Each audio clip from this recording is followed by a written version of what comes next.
The movie kicks off with us finding out that it's the year 2026. While a glacier in the Alps was melting, a man's body was uncovered right in the middle of the ice. Scientists discovered that he's been dead for about 5,300 years, and today we're going to find out his story. So, we're heading 5,300 years back in time, straight into the heart of the Alps. Back then, there were no countries or cities. It was all just scattered tribes where maybe a few dozen people lived, nothing more. In our hero Calab's tribe, his pregnant wife is just about to pop, and she actually gives birth successfully. But unfortunately, she passes away during childbirth. So Calab and the rest of the tribe take her to perform their special death rituals, because they believe that's how her soul finally becomes free. Calab picks one of the women in the tribe to be his new wife and take care of his infant baby, and they throw a small celebration for the newborn, according to their beliefs. After that, the leader Calab decides to head out and do some hunting, because life back then, my friend, depended on food, fur, and hides, and that was it.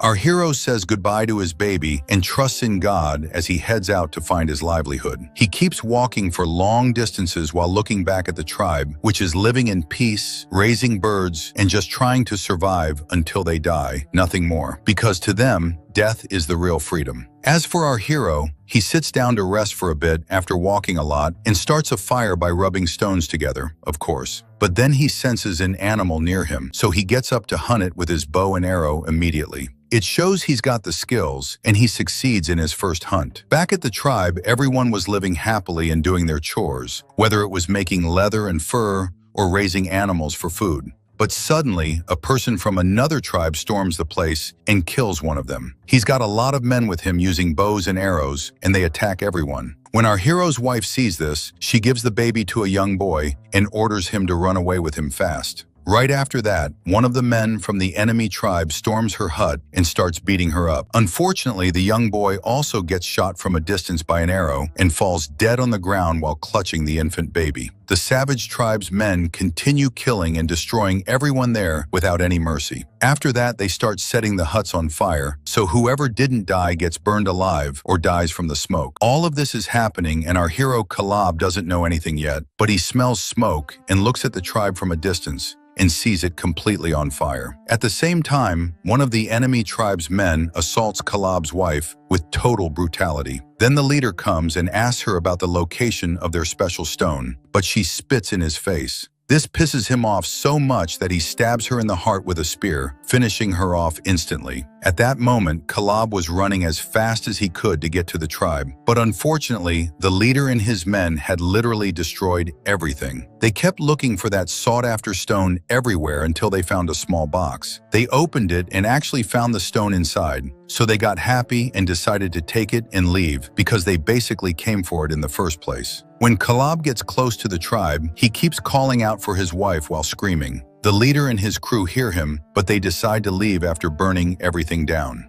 Our hero arrives and sees his wife's body in the middle of the fire and gets extremely sad. He takes her body and goes outside, worried about his baby and not knowing what happened to him. He puts her in a spot and performs their death rituals so her soul can be of course. He keeps looking around and sees nothing but ruin and destruction, with absolutely nobody left alive, until he sees the young boy lying far away. He runs to him immediately but is shocked to see he took an arrow and is already dead. But the surprise is that he was still clutching the infant baby, and that's the only one who managed to survive the massacre that happened. Calab picks him up, feeling beyond sad that his whole tribe and everyone he knows are gone forever. He looks at the young boy's hand and kisses it because he loved him and considered him just like his own son. It starts raining then, so our hero sits in a spot while protecting the baby from the cold and rain. It wasn't just silence hanging over the place. The sadness and oppression in our hero's heart were visible without a single word. Because the lonely life back then, my friend, only got better with family, and now as we saw, his whole family is killed off.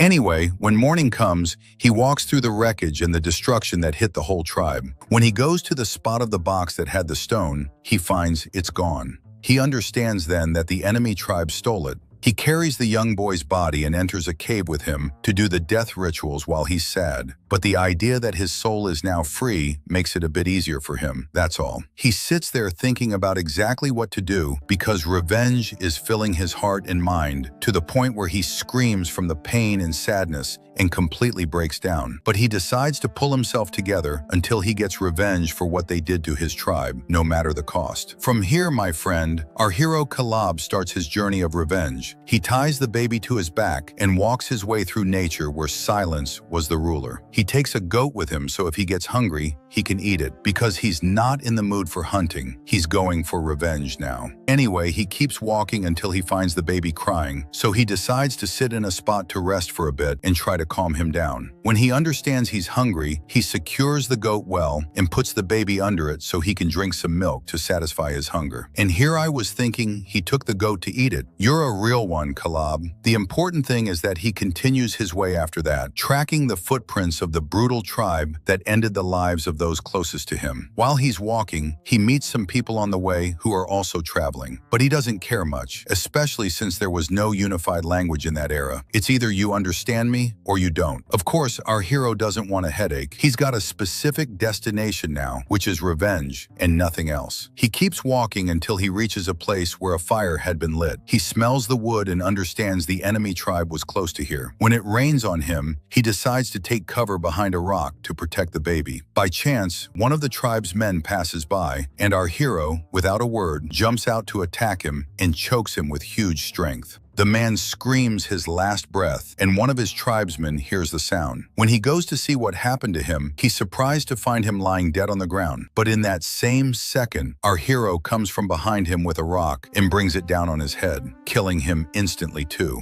He then goes to check the gear and food they had to take for himself, but he finds someone else with them tied to a tree. He understands they had kidnapped him and decides to set him free. That young man can't believe it and takes off running right away without any introduction. After that, our hero returns to the spot with the goat and the baby and hides well because of the rain and also in case someone from the tribe shows up or something. At the same time, the leader of that other tribe and the two men with him are continuing their way until they see an old man and a girl with him, but they don't care and head toward their own tribe. As for our hero Calab, he continues his way through the tough mountains and plains, still carrying the kid on his back and dragging the goat, which is basically a mobile baby bottle with him. When he finds the young man he freed walking behind him, he gets annoyed and keeps throwing rocks at him while telling him to get away. Of course, the guy doesn't understand the language, but he understands the anger and the rock throwing. Basically, don't walk behind me or you'll regret it. Our hero then climbs to the top of a tall tree to hunt a few fruits to satisfy his hunger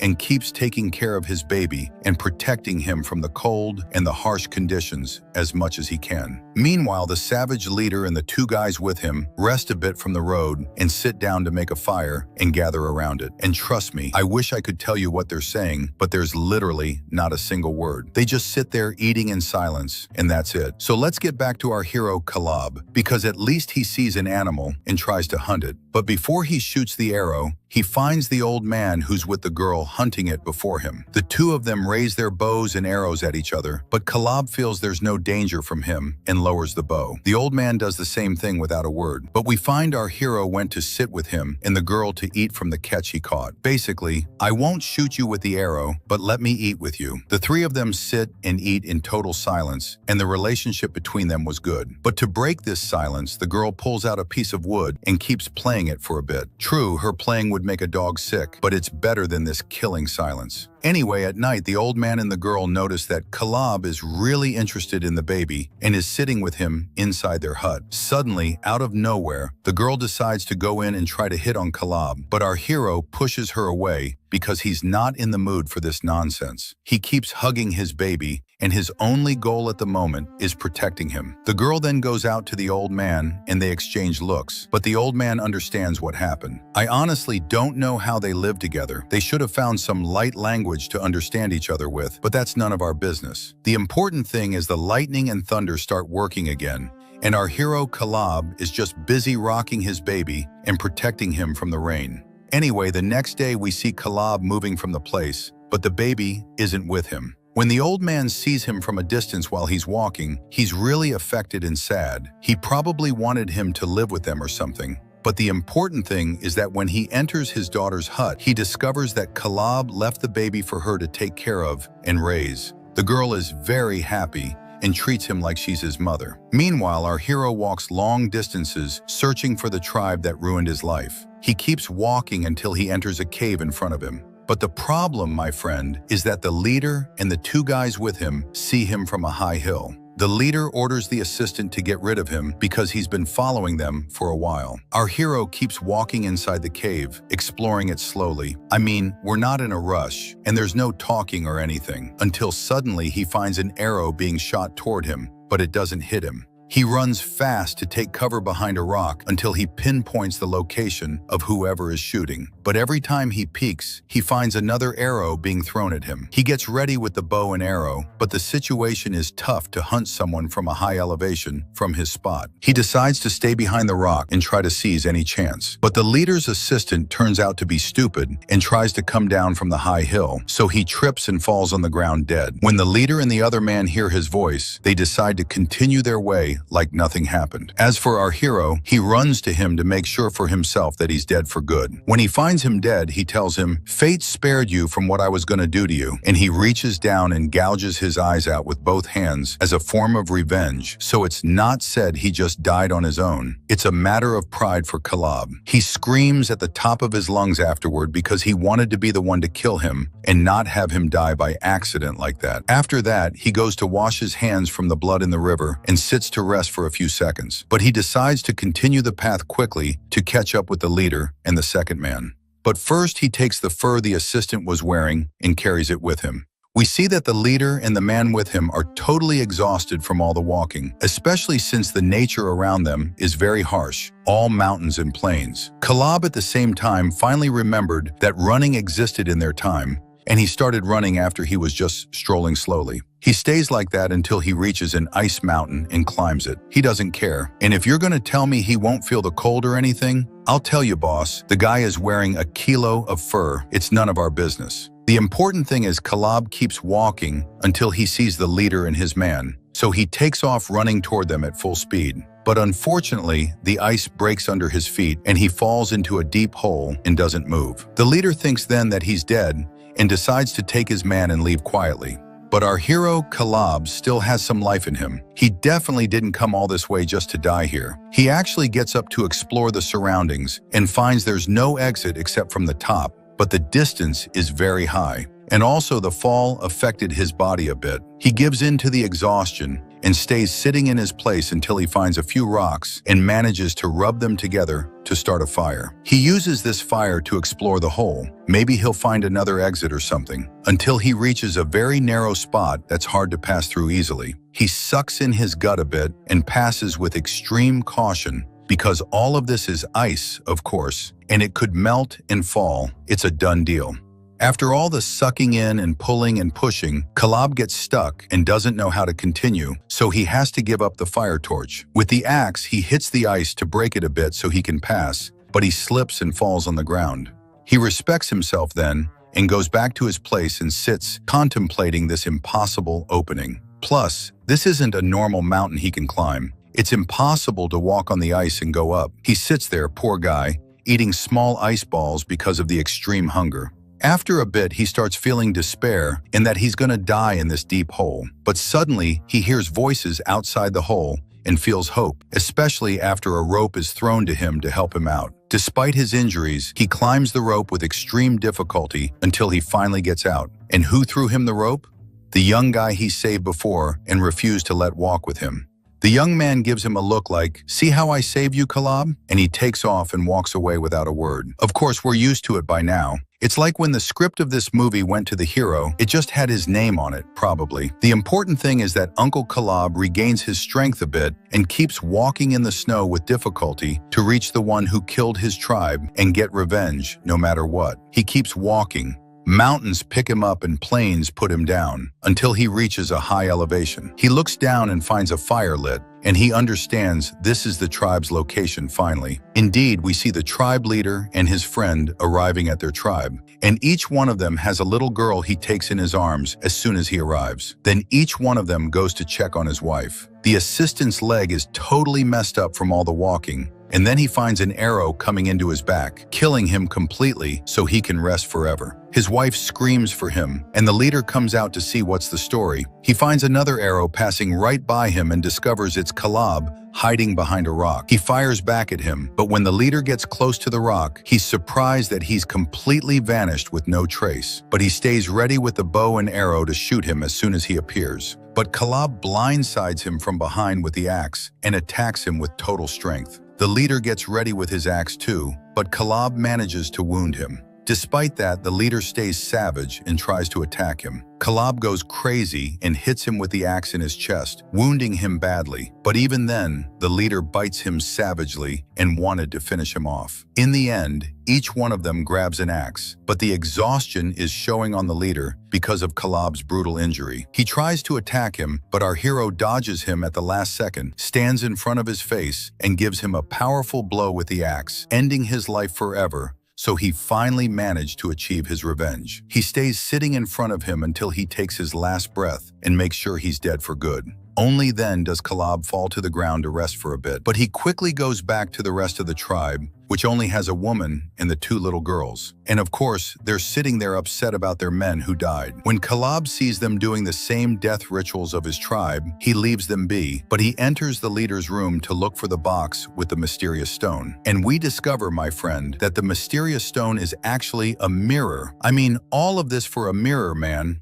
Is that even okay? And all the people who died. But anyway, the important thing is that our hero thankfully feels a bit of joy after getting the mirror back. He goes out to put the two he killed on the pyre so the woman can light them on fire and finish the rest of the rituals. He decides to sleep in the place tonight because of the extreme exhaustion. But he's surprised at night that the woman wants to kill him with a spear because he killed her husband and the tribe leader. But our hero wakes up at the last second and grabs the spear from her hands. After that, we see the woman gave in to reality and decided to sleep by the fire too. As soon as morning comes, our hero Kalab decides to pack up and leave. He keeps walking for long periods until he returns to the snowy mountains again. But the weather is even more intense, and he's also tired and can't go on anymore. He decides to sit in any spot to sleep for a bit. Because of the extreme cold, the snow covers him from everywhere. Once things calm down a bit, he grabs the mirror and raises it up, but he decides to throw it in the middle of the fog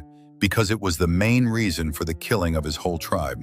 When he goes back to walking in the snow again, he finds an arrow coming at him from his back. It turns out there was still a person in that tribe alive, and he comes out to hunt him. Kalab right then feels the exhaustion big time, to the point where he slips from a high elevation and is basically sinking into the ice. He decides to finally give up and dies in his place, frozen. And that's where this great film ends. I hope you guys liked the summary. If you made it to the end, don't forget to like the video and write us a beautiful comment like you always do. For those seeing us for the first time, subscribe to the channel to see all the coming summaries. See you next movie. Peace.